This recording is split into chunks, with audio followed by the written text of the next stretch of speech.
States Secretary of Homeland Security.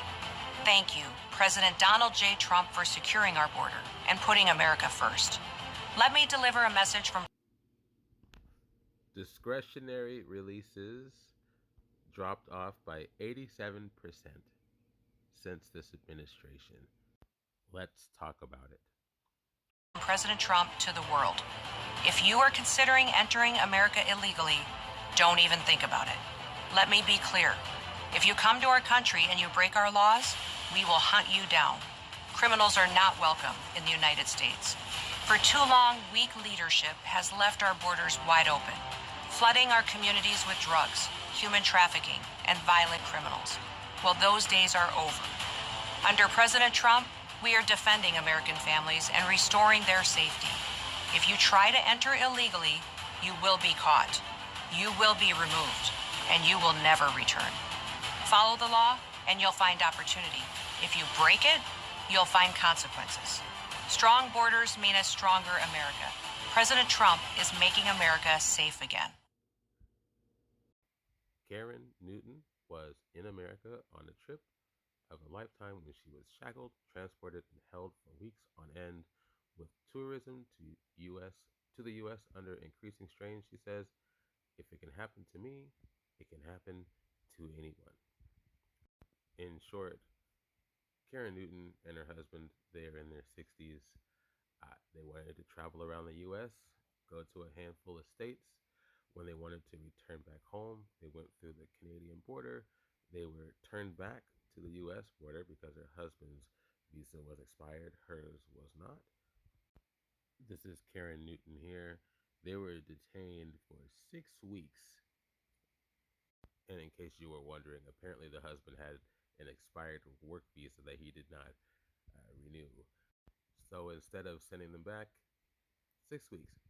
And in case you were wondering, no, uh, this woman is not a violent criminal, as you saw in that commercial. By the way, I've been seeing that commercial quite a bit uh, on my mom's television, and I've been wanting to talk about it for a while. And then I read this article this morning. I was like, okay, that's it. Okay, here we go. So, uh, why was she kept for that long? Well, we don't know the exact answer, but we do know this. Apparently, she got to know the guards while being processed there. She kept hearing the same thing.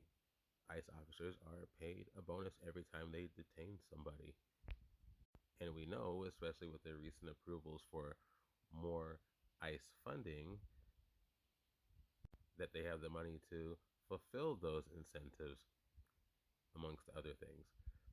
In case you were wondering what discretionary releases are, basically, the government can release individuals for various reasons. But in the case of Karen Newton, they typically release low risk individuals with no criminal record and a valid home to return to, which she had both. 6 weeks. And what is noted in this article and from the research I've been doing, it costs money to keep those people detained.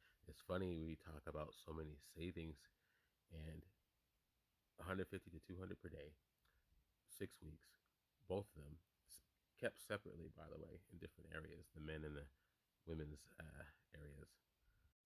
Pause at your leisure here, but I found this note particularly interesting on the subject and where we are at currently.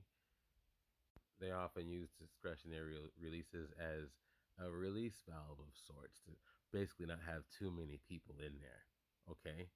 Being locked up. That's why we're seeing more about more detention centers being built and whatnot. Interesting. Okay. Because they're keeping so many, anyways, without criminal records. Okay. So before I get back to her story, there's more to her story. If I was to sum it up, she had to sleep on the floor for a bit with those foil blankets. I don't know why they keep giving people foil blankets. 65-year-old woman on the floor sleeping with a foil blanket. And the reason why she was on the floor is now I'm going off on a tangent because I find it upsetting. Was they was asked if she could take a top bunk. She could not because she's older and she's got physical health problems. And she was basically offered, you can either sleep on the floor or you can sleep on the top bunk. She chose the floor until a bottom bunk was available. And as she put it, she was chilled to the bone. But, anyways, I was curious, how have other administrations treated this situation in the last 40 years? I went back 40 years to give it a good range, Democrat, Republican, all that fun stuff. Okay, let's start with the Reagan Bush senior years and the Clinton years. Reagan Bush, amnesty and reform. Clinton, institutes. I can't even say the word for some reason. Institutionalization. There we go. Reagan Bush Sr., Immigration Reform and Control Act, which granted legal status to millions while introducing employer sanctions. We look at the Clinton area, IIRIRA law, which significantly expanded grounds for deportation and laid the groundwork for the modern detention system. Interesting. Let's keep going. Now, mind you, I didn't skip over Bush Jr. Just when I was looking at, there wasn't direct information here, so we go right to Obama, the deporter in chief. Now, here's a funny thing. I've been hearing that quite a bit as an argument to all this. Oh, he's deporting more people than our current leader. Why is this? Why are we mad at our current leader but not at Obama? I was reading this and funny. Details matter. Facts matter. Here we go. Obama, deporter in chief. Trump, first term, broad enforcement. Biden, narrow priorities. Obama, deporter in chief, holds the record for the highest number of formal removals, over 3 million in 8 years. However, his second term prioritized criminals, not families. Details matter. Who they were deporting matters compared to what we are seeing now. Trump first term ended many priorities, making almost any undocumented person a target through detention. Numbers were later limited by the COVID pandemic. In other words, he would have likely have been doing what he is doing now if he could have, but he couldn't have because of COVID. Biden, narrow policies. And Trump, second term, mass detention. Here we go. Biden, narrow policies focused almost exclusively on national security threats and those with serious criminal records, just like you saw in that commercial. Funny. Detention numbers hovered around 30,000 to 40,000. Trump mass detention. Record highs. Detention rose from 40,000 to over 73,000 in 1 year. The use of no release policies denying bond and rapid facility expansion, like we just talked about, reopening shuttered prisons, is unprecedented in the last 40 years. Now, Karen's story isn't the only story that's been happening. German tourist Jessica Brosch, she was stopped by ICE, held for 45 days. Fabian Schmidt and Lucas Seloff were also detained for 19 days, where Karen was held. Canadian actor Jasmine Mooney was held for 2 weeks, and New Zealander Sarah Shaw and her 6-year-old son were detained for 3 weeks. I actually knew about that bottom one because apparently she worked at the facility my mom used to work at, or my mom works at now, but she doesn't work there anymore. Anyways, and these are just the cases that we know about. These are just the non-brown face cases that we know about. You might be wondering, why are they doing this?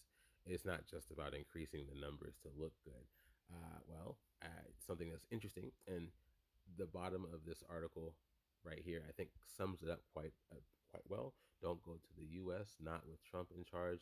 The UK tourist with a valid visa detained by ICE for 6 weeks, right? So the warning is to not come here to the U.S. And that is apparently one of the intentions of doing this.